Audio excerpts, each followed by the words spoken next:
Glaucoma என்றால் என்ன? கண்ணில் அளவுக்கு அதிகமான திரவ அழுத்தத்தால் பார்வை நரம்பு முனையில் ஏற்படும் ஒரு நோய்.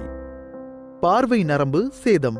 இது ஒரு தொற்று அல்ல, இது பரவாது. கிளௌகோமா எப்படி ஏற்படுகிறது? ஒரு தொட்டியின் குழாயில் கசிவு உள்ளபோது வடிகால் அமைப்பு சரியாக இருந்தால் தண்ணீர் ஓடி வெளியேறிவிடும். ஆனால் வடிகால் அமைப்பில் அடைப்பு இருந்தால் தண்ணீர் தேங்கிக் கொள்ளும். இதேபோல் கண்ணில் வடிகால் அமைப்பில் அடைப்பு ஏற்படும் போது திரவம் கண்ணிலேயே தேங்கிவிடும்.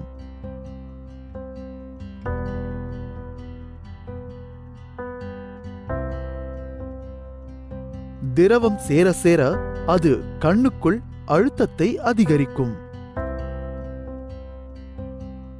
கிளௌகோமா எப்படி கண்டறியப்படுகிறது? ஆரம்ப கட்டங்களில் நோயாளியால் கிளௌகோமாவை கவனிக்கவோ உணரவோ முடியாது.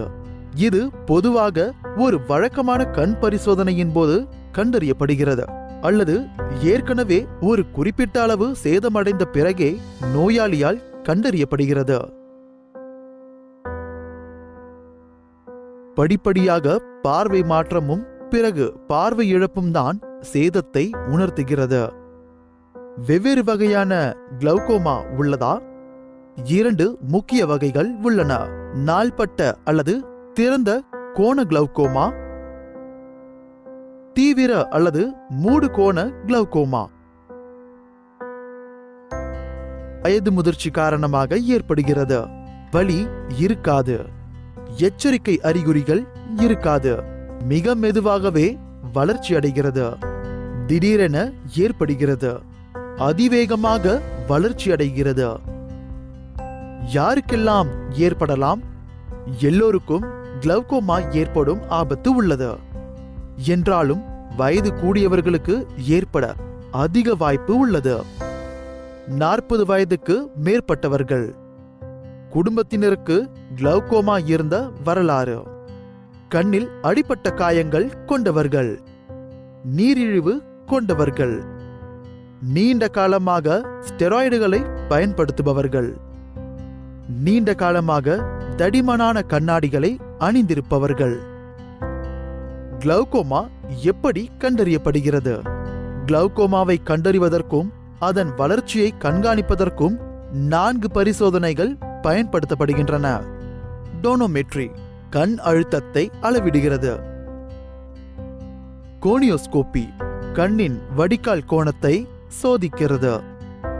ஆப்தால்மாஸ்கோபி பார்வை நரம்பில் சேதமுள்ளதா என்று பரிசோதிக்கிறது. பெரிமெட்ரி பக்கவாட்டு பார்வையை பரிசோதிக்கிறது.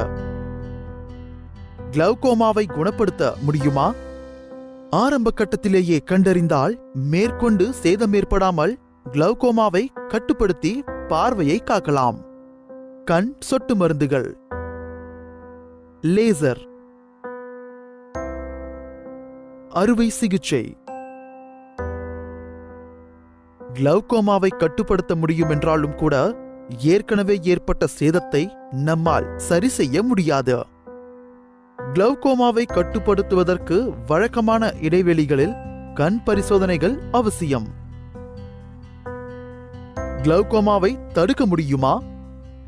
ஆரம்ப கட்டத்திலேயே கண்டறிந்து சிகிச்சை அளிப்பது இந்நோயை தடுக்க உதவலாம். வழக்கமான கண் பரிசோதனைகளின் ஒரு பகுதியாக கிளௌகோமா பரிசோதனையும் செய்து கொள்ளுங்கள். கிளௌகோமா ஏற்படுவதற்கு அதிக ஆபத்து உள்ளவர்கள் 35 வயதுக்கு பின்னர் ஓராண்டு அல்லது ஈராண்டுக்கு ஒருமுறை தங்களுடைய ஐஓபி மற்றும் பார்வை நரம்பை சோதித்துக் கொள்ள வேண்டும். ஒவ்வொருவரும் இந்த வயதுகளில் பூரண கிளௌகோமா பரிசோதனை செய்து கொள்ளுமாறு பரிந்துரைக்கப்படுகிறது. 35 வயதில், 40 வயதில், 40 வயதுக்கு பின்னர் 2 அல்லது 3 ஆண்டுகளுக்கு ஒரு முறை. மருந்துகள். மருந்து எந்த அளவுக்கு பலனளிக்கும்? மருந்துகள் 2 வழிகளில் செயல்படலாம். கண்ணிலிருந்து திரவம் வடிவதை அதிகரிப்பது, கண்ணில் திரவ உற்பத்தியை குறைப்பது. மருந்துகள் கண் சொட்டு மருந்துகளாகவோ அல்லது மாத்திரைகளாகவோ அல்லது இரண்டும் கலந்ததாகவோ இருக்கலாம். இது பெரும்பாலானவர்களுக்கு பல வருடங்களுக்கு தொடர்ந்து ஐஓபியை பாதுகாப்பாக கட்டுப்படுத்த முடியும். மருந்துகளை உங்கள் மருத்துவர் பரிந்துரைத்த நேரத்திட்டபடி தொடர்ந்து எடுத்துக்கொள்ள வேண்டும். என்னென்ன பக்க விளைவுகள் ஏற்படலாம்? மருந்துகள் சில பக்க விளைவுகளை ஏற்படுத்தலாம். இவை பொதுவாக ஓரிரு வாரங்களில் ஓரளவு மறைந்துவிடும். பொதுவாக ஏற்படக்கூடிய பக்க விளைவுகள்: கண் சிவத்தல், லேசான உறுத்தல். நீங்கள் கிளவுகோமா மருந்துகளை எடுத்துக்கொள்ளும் போது உணர்வு அல்லது உடல் ரீதியான மாற்றங்கள் ஏதாவது ஏற்பட்டால் அதை பற்றி தயங்காமல் உங்கள் மருத்துவரிடம் கேளுங்கள். மருந்துகளை மாற்றிக்கொள்ளலாமா? மருந்து திட்டங்களை மாற்றுவது இயல்பானதே. கண் சொட்டு மருந்தின் வகை அல்லது மருந்தளவு படிப்படியாக அதன் திறனை இழந்து அதே மருந்தின் வீரியம் கூடிய மருந்தளவோ அல்லது முற்றிலும் வேறொரு மருந்தோ மாற்றப்படலாம். மருந்தை மாற்றுவதால் கிளவுகோமா மோசமடைந்து விட்டதாக அர்த்தமல்ல. அறுவை சிகிச்சை எப்போது தேவை? தீவிர கிளவுகோமாவுக்கு அறுவை சிகிச்சையே முதன்மையான சிகிச்சை. அது வழக்கமாக ஒரு நேரத்தில் ஒரு கண்ணுக்கு மட்டுமே செய்யப்படுகிறது. அடிப்படையில் 2 வகை அறுவை சிகிச்சைகள் உள்ளன. லேசர் அறுவை சிகிச்சை. லேசர் என்பது ஒரு மெல்லிய சக்தி வாய்ந்த ஒளிக்கற்றை. அது திசுவில் ஒரு சிறிய கருகளை அல்லது துளையை ஏற்படுத்தும். மைக்ரோ சஸ்திரசிகிச்சை. நுண் அறுவை சிகிச்சை உபகரணம் என்பது ஒரு செயற்கையான வடிகால் அமைப்பதற்காக வெளிவழி உறையில் ஒரு நுண்துளையை ஏற்படுத்த பயன்படுத்தப்படுகிறது. உங்களுக்கு உதவ உங்கள் மருத்துவருக்கு உதவுங்கள். பரிசோதனை செய்து உங்களுக்கு கிளவுகோமா இருப்பதை அறியும்போது ನೋಯೈ ಮುಂದಿಕೊಳ್ಳ ವಾಯ್ಪು கிடைக்கிறது. ನಿಮ್ಮ ವೈದ್ಯರ ಜೊತೆಯಲ್ಲಿ ಮುಂಬರುವ ವರ್ಷಗಳಲ್ಲಿ ನಿಮ್ಮ ದೃಷ್ಟಿಯನ್ನು ರಕ್ಷಿಸಲು ನೀವು ಗಮನ ಹರಿಸಬೇಕು.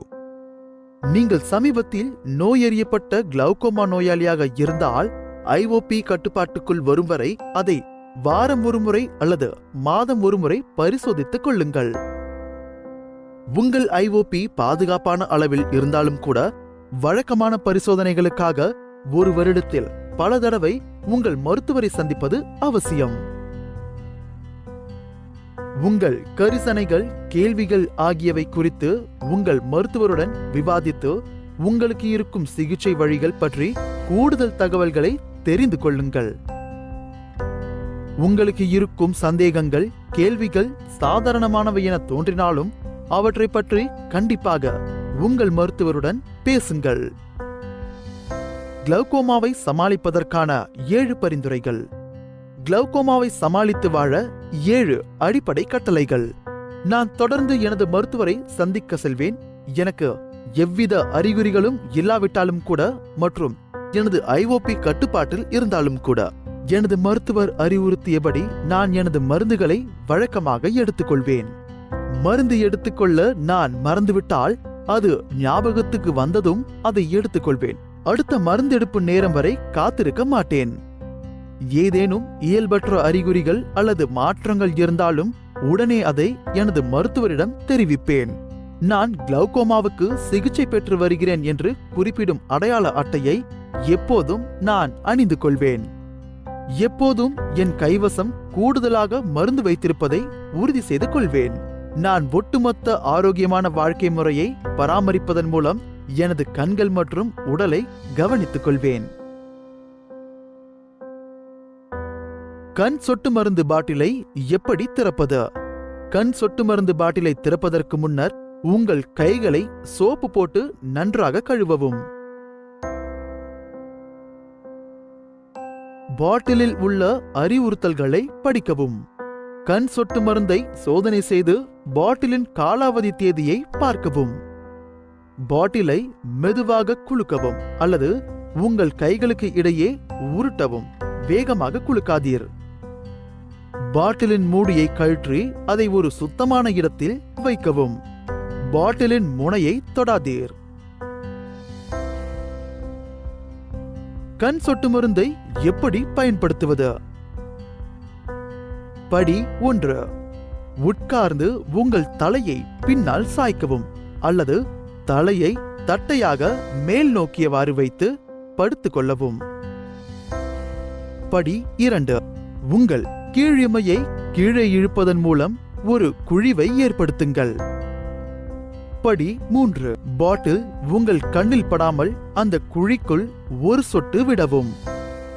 படி 4. கண்களை மூடிக்கொண்டு உங்கள் விரலை உட்புற மூளைக்கு மேல் வைத்து மெதுவாக அழுத்தவும்.